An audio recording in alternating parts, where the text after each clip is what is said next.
আমার হাতে এখন যেগুলো দেখতে পাচ্ছেন এগুলোই হচ্ছে বগুড়ার বিখ্যাত দই এবং মিষ্টি। আমাদের বগুড়ার দই কিন্তু অনেক বেশি বিখ্যাত, প্রায় সব জেলার মানুষই আমাদের বগুড়ার দই অনেক বেশি পরিমাণে পছন্দ করে আলহামদুলিল্লাহ। সকালবেলা ঘুম থেকে উঠে আমি একটু রোদে বসেছিলাম, কারণ সকালের রোদে কিন্তু অনেক বেশি পরিমাণে ভিটামিন ডি থাকে। তো আমি প্রায় সময় চেষ্টা করি সকালে উঠে একটু রোদে বসে থাকার জন্য। এমন সময় আমার বড় আপু ফোন করে বলল যে তাদের বাড়িতে নাকি আজকে আমাদের দুপুরের দাওয়াত আছে।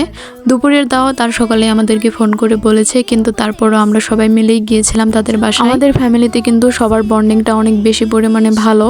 ঝগড়া তো সব ফ্যামিলিতেই থাকে, কিন্তু তারপরেও ঝগড়ার শেষে আমরা কখনোই সম্পর্ক ছিন্ন করি না, বরং সম্পর্ক আরো মজবুত হয়। আমি আমার সব ভাই বোনকে অনেক বেশি ভালোবাসি, আর তারাও আমাদেরকে অনেক বেশি পরিমাণে ভালোবাসে। আপু বলার পরে আমরা সাথে সাথে রেডি হয়ে রওনা দিয়েছিলাম, কারণ আমাদের বাসা থেকে আপুদের বাসা অনেকটাই দূরে, কারণ আমরা গ্রামের ভিতরে থাকি আর আপুদের বাসা হচ্ছে মেইন শহরে। আমাদের বাসা থেকে আপুদের বাসায় আসতে তাও তো 1 ঘন্টার মতো সময় লাগবেই। আর এই সময় আমরা শহরে এসে শহরের সব থেকে ভালো দোকান থেকে মিষ্টি কিনছিলাম, আর এটা হচ্ছে এশিয়ার মধ্যে সব থেকে ভালো একটা দোকান। এটাই হচ্ছে এশিয়ার মিষ্টির সবচেয়ে বড় ব্র্যান্ড। এই সময় আমি একটা আঙ্কেলের থেকে অনুমতি নিয়ে এখানকার ভিডিও করতে থাকি।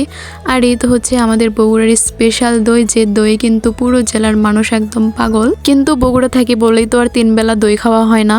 এই সময় আমরা এই দোকান থেকে 2 কেজি মিষ্টি আর 2 কেজি দই নিয়ে নিই আপুর বাসায় যাওয়ার জন্য। এশিয়ার মিষ্টি কিন্তু খেতে অনেক বেশি পরিমাণে মজা, আর এশিয়ার মিষ্টি আমি ছোটবেলা থেকে অনেক বেশি পরিমাণে পছন্দ করি।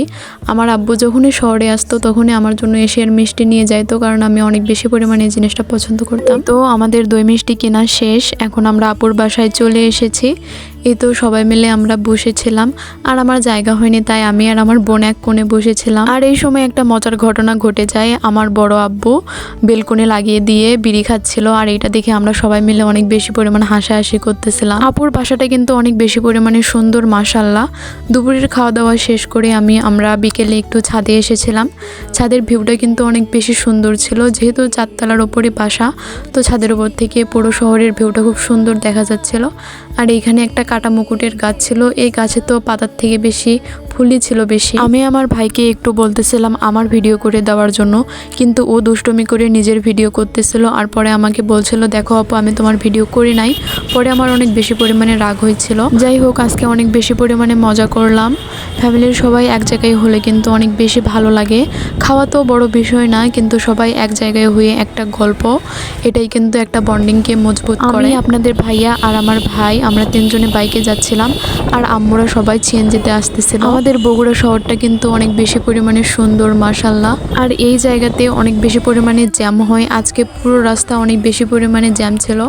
আজকে আজিজুল হক কলেজে নাকি একটা প্রোগ্রাম আছে, যার কারণে অনেক বেশি পরিমাণে জ্যাম ছিল। আমরা তো প্রায় 1 ঘন্টার মতো জ্যামেই আটকে ছিলাম। যাই হোক, বাড়ি পৌঁছে গিয়েছি। আর সবাই আমার ভিডিওটা লাস্ট পর্যন্ত দেখবেন আর আমার পাশে থাকবেন। ধন্যবাদ সবাই।